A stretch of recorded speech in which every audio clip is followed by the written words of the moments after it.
Hello and welcome to Tween Project this month DIY tie-dye mermaid bags. All right, so to begin, we're gonna cover what you have in your bag. It's very simple this week or this month. We have a small blue bottle that is a spray bottle. So you take the cap off, spray, and that is filled with isopropanol alcohol.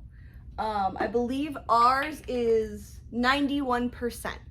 So you want a nice high percentage of isopropanol alcohol because it will help bleed out those colors. The other thing that you have is a mermaid bag. It's a nice little drawstring.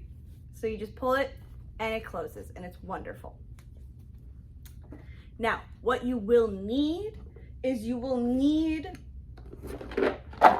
Sharpie markers or an alcohol-based ink. That is very important because the isopropanol alcohol breaks down the alcohol-based ink, which helps it to bleed out and create that wonderful tie-dye effect that we're looking for.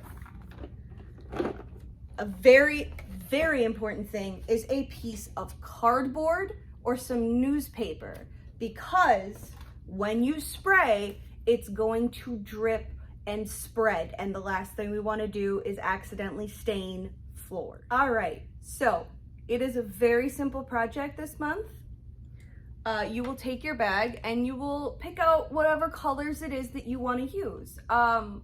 Darker colors will take over lighter colors, so if you want to make sure you have a nice light color that stays nice and bright, you are going to want to make sure that you surround it with other lighter colors. Maybe make it a gradient where you have dark on the outside and light on the inside, or vice versa. So this month I chose to go with a series of oranges, yellows, and reds.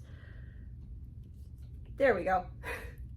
And I actually laid out where I wanted my colors to go on my bag before I fully colored them in to make sure everything looked nice. So I'm about halfway through coloring this bag right now, and you can see I have my solid yellow middle, I have my lighter on the outside, and then I'm starting to fill in some darker colors towards the edges. I also realized about halfway through that it looks like a koi pond or a koi fish, which are like really big goldfish. They're really cool. By the way, do not forget, you want to actually make sure that you color in the tails at the bottom, otherwise they will just stay blank white and it will look a little bit off. All right, I'll see you when I'm done. Okay, so there is one tip I want to give you. You can feel free to use it if you want. Otherwise, have fun with color, no shame. What I personally like to do is I will take my Sharpie that I'm using for the color that I want it to be, which is going to be one of these orange patches right here. And then what I'll do is I'll just outline the edges of the scale that I'm going to color in. And it kind of just helps keep it really nice and neat. And it keeps it really pigmented, which means that it's really full of color.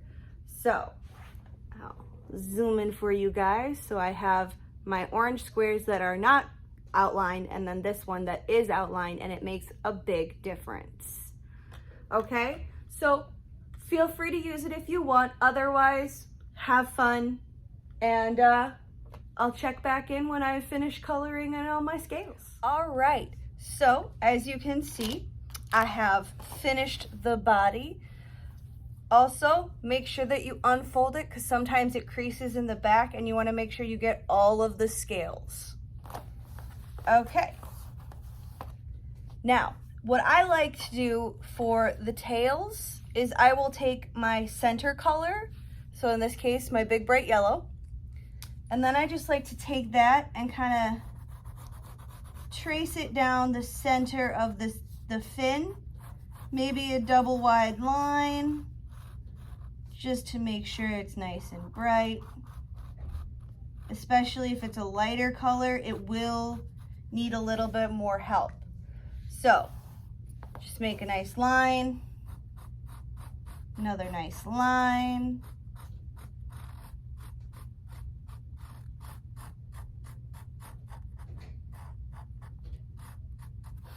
All right. And then with the rest of my colors, depending on how many I've used, I will usually just take the same gradients. Like I have my yellow here, and then I have a little bit more of like a peach color next to it. So I would then take my peach and go next to that. And then this reddish orange, and then the orange, and then the dark red, okay? So I'm gonna fill in my fins, and then we'll spray it down and get ready to tie-dye. So now I have my fins done, and they're not as nicely colored in because this part will bleed a lot heavier than the rest of the bag. All right, so we make sure we lay it down on our cardboard, and we get our spray bottle of isopropyl alcohol. Take it off, and then just go to town. Spritz, spritz, spritz as much as you want.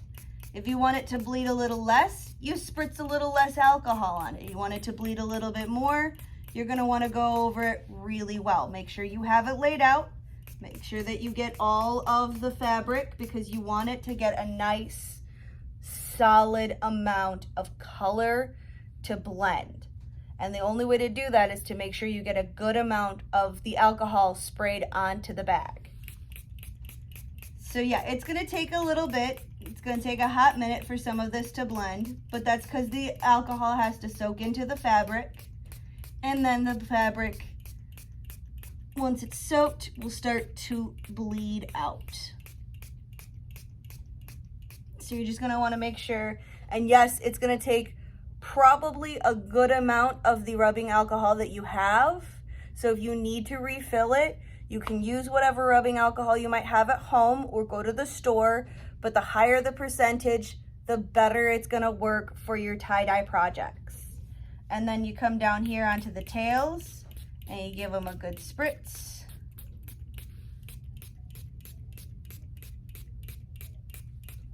And you can just see the color starting to bleed into each other and blend.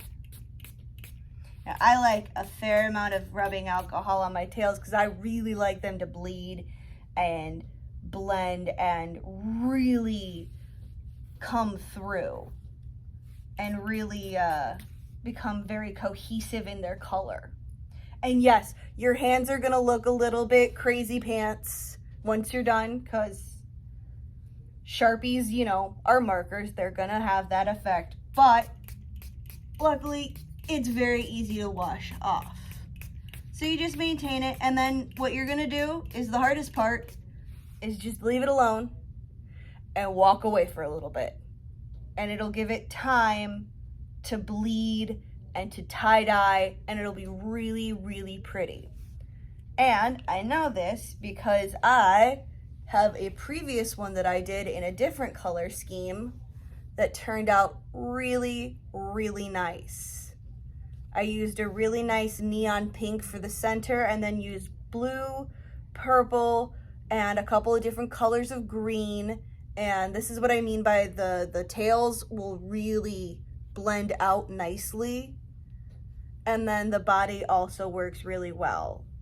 I actually had a whole bunch of these pink before I actually sprayed it down. That's what I mean. Darker colors will take over your lighter colors. So I've got some really nice bright spots of pink, but not nearly as many as I did when I started. So when it's done, it will actually blend together and it will look really, really cool. So I hope you guys have a great time. Have a lot of fun tie-dyeing your bags. You can use this on t-shirts. You can use this on a lot of different kinds of fabric. Always try to work from a white fabric because it bleeds and colors a lot better than pre-colored fabric. All right, have a great month and I'll see you guys in October for spooky mini bath bombs. All right, bye.